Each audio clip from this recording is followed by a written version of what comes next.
श्री शिवाय नमस्तुभ्यं।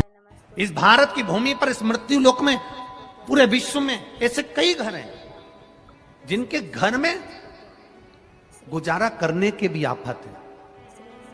पहनने के कपड़े नहीं, किसी के यहां पर भोजन नहीं, किसी के यहां जमीन नहीं, किसी के यहां दुकान नहीं। कोई कोई पूरी जिंदगी किराए के मकान में निकाल देता है। नहीं, मेरा एक निवेदन है, इस कथा को जितने छत्रपति संभाजी नगर के श्रोता भाई बहन श्रवण कर रहे हैं उनसे निवेदन करूंगा, आप हाथ का ठेला लगा रहे हो, सब्जी का ठेला लगा रहे हो, फल का ठेला लगा रहे हो, धक्के की जिंदगी जी रहे हो, दरवाजे पर बैठे हो, कहीं ना कहीं तुम दास्य भाव की जिंदगी जी रहे हो, तकलीफ में जिंदगी जी रहे हो, बहुत दुख की जिंदगी जी रहे हो, बहुत कष्ट की जिंदगी जी रहे हो। उनसे केवल निवेदन करूंगा, 3 महीने 2 जगह पर जल चढ़ाना प्रारंभ कर दीजिए, केवल 3 महीने। एक शंकर भगवान के शिवलिंग पर, दूसरा बेलपत्री के पेड़ के नीचे।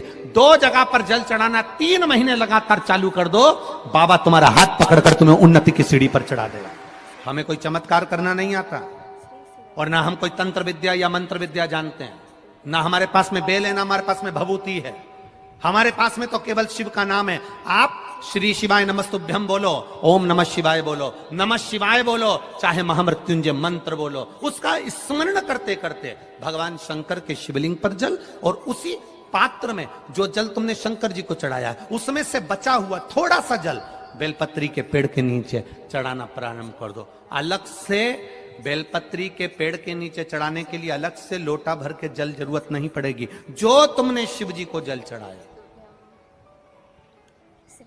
जो तुमने देवाधिदेव महादेव को जल चढ़ाया, बस उसी पात्र का जल शंकर जी को चढ़ाओ, उसमें से बचा हुआ थोड़ा सा जल बेलपत्री के वृक्ष के नीचे चढ़ाना प्रारंभ करना। कौन सा बेलपत्री का वृक्ष? जिसकी छाया आपके ऊपर आ रही हो। शिव महापुराण बड़ी सुंदर बात कहता है, ध्यान दीजिएगा। जिस बेलपत्री का पौधा तुम्हारे सिर का, और ये दोनों हाथ ऊपर कर लो, अपन खड़े हुए और खड़े होकर दोनों हाथ ऊपर करे, इतना बड़ा बेलपत्री का पौधा है, उस बेलपत्री के पौधे की पत्ती को कभी तोड़कर शंकर जी को नहीं चढ़ाना चाहिए। ध्यान रखना, कितना बड़ा पौधा। आप खड़े हो जाओ और खड़े होने के बाद आपका हाथ ऊंचा कर लेना, इतना बड़ा पौधा है, उस पौधे की पत्ती बेलपत्री को तोड़कर शंकर भगवान को कभी नहीं चढ़ाना। शंकर भगवान को उस बेलपत्री को, उस वृक्ष की पत्ती को तोड़ना चाहिए जो वृक्ष तुम्हारे हाथ से थोड़ा सा ऊंचा हो, जिसके लिए तुम्हें हाथ और ऊंचा करना पड़ रहा हो। जैसे एक बच्चा अपनी मां की गोद में बैठने के लिए दोनों हाथों से उचकता है, आवाज लगाता है, उचकता है, आवाज लगाता है, हाथ ऊपर करता है, तो मां उस बच्चे को गोदी में ले लेती है। उसी तरह उस बेलपत्री के वृक्ष की पत्ती तोड़ना चाहिए जिसने थोड़ी उन्नति कर ली हो, जो थोड़ा ऊंचा हो गया हो। तुम उसको पाने का प्रयास करो तो भगवान भी तुम्हें अपनी गोदी में ले ले। ऐसे वृक्ष की पत्ती तोड़। अब तुम छोटा सा पौधा, बिल्कुल जरा सा पौधा, उसी की पत्ती तोड़कर महादेव को चढ़ाओगे, ये श्रेष्ठता नहीं। यदि बेलपत्री का पेड़ आपके यहाँ है, और मान लो कई लोग बेलपत्री गमले में लगाते हैं या छत के ऊपर लगा देते हैं, बेलपत्री का वृक्ष जो होना चाहिए वो घर के ठीक पीछे के भाग में, पीछे के भाग। या बेलपत्री का वृक्ष अगर पीछे नहीं है तो आप अपने घर से जब बाहर निकलते हैं तो राइट हैंड की ओर बेलपत्री का वृक्ष होना चाहिए। आप जब घर से प्रवेश कर रहे हैं, बाहर की ओर निकल रहे हैं, वो सुख का अनुभव करा। यदि घर से निकलते समय बेलपत्री का पेड़ लेफ्ट में अगर आता है, आप जिस घर से निकल रहे हो लेफ्ट में अगर बेलपत्री का पेड़ आता है तो आप 1 रुपए कमाएंगे, 1.25 रुपए खर्च होगा, पैसा हाथ में टिकेगा नहीं। घर में 10 लोग भी कमा रहे हैं तो पैसा घर में दिखेगा नहीं, आएगा जरूर, सारे काम होंगे पर टिकेगा नहीं। यदि लेफ्ट में, राइट भाग का बेलपत्री सुख का अनुभव। बेलपत्री का वृक्ष घर में लगाओ तो घर के पीछे के हिस्से में लगाना चाहिए, और ऐसी जगह नहीं लगाना कि जहां पर बेलपत्र में गंदा पानी जाए या कोई गंदी वस्तु उसके नीचे पड़े। 33 करोड़ देवी देवता बेलपत्री के पेड़ के नीचे सोमवार के दिन, कोई रविवार के दिन, कोई मंगलवार, कोई बुधवार, कोई गुरुवार, कोई शुक्रवार, कोई शनिवार के दिन बेलपत्री के नीचे आकर 33 करोड़ देवी देवता हो तप करते हैं, साधना करते हैं। बेलपत्री के पेड़ का बड़ा प्रमाण है। एक बेलपत्री ऐसी होती है जो कि शंकर पर अगर चढ़ी हुई है तो वापिस उतार कर धोकर फिर शिव को चढ़ा सकते। किसी व्यक्ति से कोई काम करवाना है, वो काम नहीं कर रहा, कोई फाइल आगे नहीं बढ़ रही है, कोई कार्य अटक रहा है, या फिर कहीं रुपया पैसा अटक गया हो, नहीं निकल रहा हो, तो एक जल के पात्र में जल भरकर 5 बेलपत्री शिव जी को समर्पित कर कुंदकेश्वर महादेव का नाम लेकर एक सफेद पुष्प बेलपत्री के ऊपर जो शिव जी को चढ़ाई है उस पर समर्पित कर जल जो लेकर गए हो, अपनी उस कामना को कर कि मेरा ये कार्य अटक रहा है, ये कार्य नहीं हो रहा, कुंदकेश्वर महादेव का नाम लेकर धीरे धीरे जल की धार चढ़ाइए। और एक बात हमेशा याद रखना, फिर निवेदन कर रहे हैं, अच्छे से समझ लेना, शंकर जी पर जब जल चढ़ता है, शिव जी का जब अभिषेक होता है, शंकर जी पर जब जल चढ़ाया जाता है, दूध चढ़ाओ, जल चढ़ाओ, कुछ भी चढ़ाओ, पर एक बात का स्मरण अपने जीवन में होना कि इतने ऊपर से मत चढ़ाना कि जल चढ़े और छींटे आपके ऊपर। बहुत ध्यान दीजिएगा। हाँ, तो यहां तक वर्णन करा गया है कि शंकर जी का जल चढ़ा हुआ जहां से बहकर जाता है ना, उसको लांगा तक नहीं जाता। यहाँ लांगते हैं क्या? नहीं ना, परिक्रमा भी करेंगे तो वहीं से लौट कर वापिस इधर जाएंगे। शिव जी का जहां से जल बहकर जा रहा हो, चढ़ा हुआ जल जहां से बहकर जा रहा हो, उसको लांगा तक नहीं जाता। और कई लोग बड़े बड़े आनंद में शंकर जी पे इतनी ऊपर से जल चढ़ाएंगे तो वो छींटे पूरे अपने ऊपर आना चाहिए, शरीर पर आना चाहिए। नहीं नहीं, उसका दोष है महाराज, उसका दोष है। आप भगवान को अगर जल चढ़ाओ, दूध चढ़ाओ, तो मान लो अगर जैसे एक सरल भाषा में समझ लो और अच्छे से, कि जैसे ये शिवलिंग है शंकर जी का, ये शिवलिंग है, और आप जल चढ़ा रहे हो तो इतनी ऊपर से छोड़ोगे तो पानी का छींटा तो अपने ऊपर आएगा, पर वही जल, वही दूध, वही सामग्री आप शिवलिंग से थोड़ी सी दूरी बनाकर अगर आप समर्पित करेंगे तो बाबा उसको स्वीकार भी करता है और आनंद की अनुभूति भी होती है, कार्य में सिद्धता भी आती है, कार्य में उसकी सिद्धता भी आती है। अब तुम तो ऊपर से छोड़ रहे हो जिससे वो पानी तुम्हारे ऊपर ही आए, तो वो एक अलग प्रसंग है, बोलिए एक अलग विषय। बहुत ध्यान देना महाराज, भगवान को कभी भी कोई भी सामग्री, जैसे भगवान के मंदिर में अगर फूल चढ़ाने जा रहे हो, भगवान के मंदिर में अगर पुष्प समर्पित करने जा रहे हो, तो फूल का मुख अपनी ओर नहीं होना चाहिए। फूल का मुख कहां पर होना चाहिए? जम के बोलो जरा।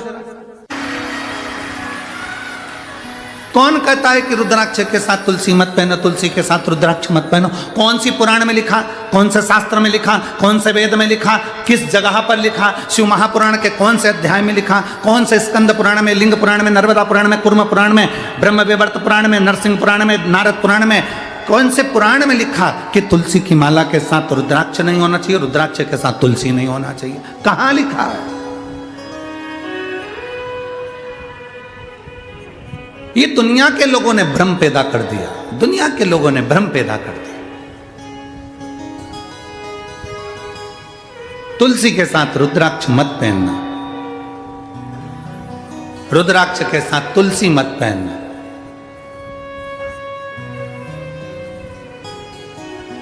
हम तो अंदर से लेकर बाहर तक रुद्राक्ष और तुलसी धारण करते हैं, चाहे जो उस रुद्राक्ष और तुलसी एक,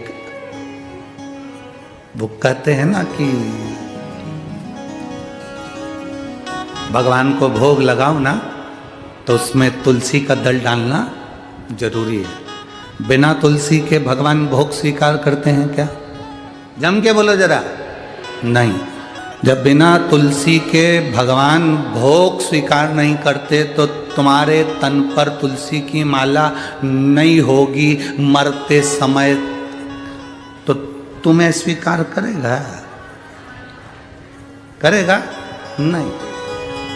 और जब तुम्हारे गले में एक रुद्राक्ष पड़ा होगा, जब तुम्हारे गले में एक रुद्राक्ष की माला होगी या रुद्राक्ष पड़ा होगा, तो बैकुंठ तुम जाओगे तो तुम्हें महादेव अपने नंदी पर बिठाकर अपने साथ लेकर बैकुंठ तक जाते हैं।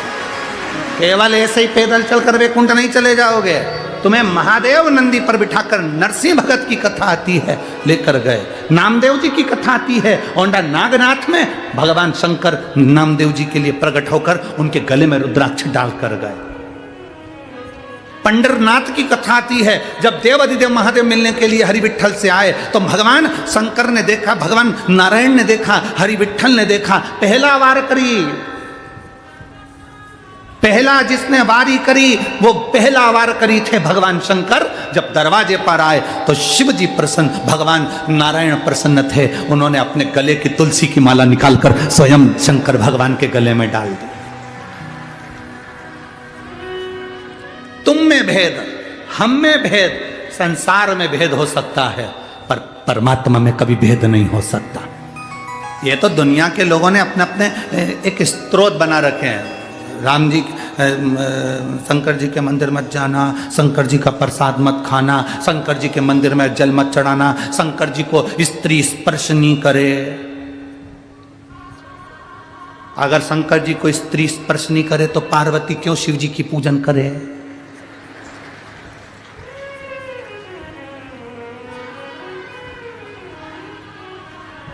क्यों? अगर स्त्री स्पर्श नहीं करे तो बाबा घृष्णेश्वर की कथा कहती है, 12 ज्योतिर्लिंग में से एक ज्योतिर्लिंग घृष्णेश्वर ज्योतिर्लिंग। सुधर्म नाम के ब्राह्मण की 2 धर्म पत्नियां थी, सुदेहा और घूष्मा। घूष्मा के गर्भ से बच्चा हुआ, उसने सुदेहा को दे दिया अपने पति के कहने पर। सुदेहा ने उस बच्चे को बड़ा करा, पाल पोस के बड़ा कर उसकी शादी कर दी, उसकी बहू आ गई। बहू को मालूम पड़ा कि मेरी असली सास तो घूष्मा है। सुदेहा को पूछना बंद कर दिया। सुदेहा को क्रोध आ गया, उसने अपने बेटे के टुकड़े टुकड़े कर दिए, ले जाकर तालाब में पटक दिए। घोषमा का नियम था, शंकर भगवान के शिवलिंग की पूजन करती थी और पूजन कर कर उसका विसर्जन करती थी। अगर स्त्री नारी शंकर के शिवलिंग का स्पर्श नहीं कर सकती तो फिर घोषमा ने कैसे शंकर जी की पूजन कर ली और स्पर्श कर कर पूजन कर कर विसर्जन करके आई। जो विसर्जन करा, शंकर जी से कहा मेरा बेटा बहुत दिन से नहीं देखा, बाबा कृपा करो। 15 दिन 8 दिन 20 दिन पहले मरा हुआ बेटा तैरता हुआ बाहर निकल कर आ गया, वो घृष्णेश्वर महादेव हो गए,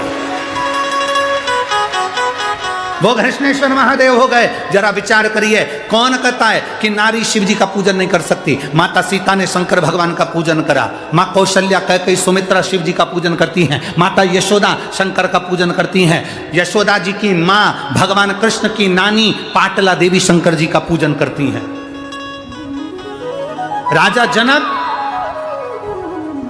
स्वयं शंकर जी का पूजन करते हैं सुनैना जी के साथ। शिव आराधना हमारे जीवन का एक आनंद है। श्री शिवाय नमस्तुभ्यं, श्री शिवाय नमस्तुभ्यं। भगवान की ओर सब बोलिए एक बार जमकर, श्री शिवाय नमस्तुभ्यम। प्रैक्टिकल जरूर करना, कहीं सियोर वाला महाराज झूठ तो नहीं बोल रहा। शास्त्रों की बातें हमारे जीवन में हमें सुख प्रदान करे, इसलिए इस भाव का आनंद करते हुए आज की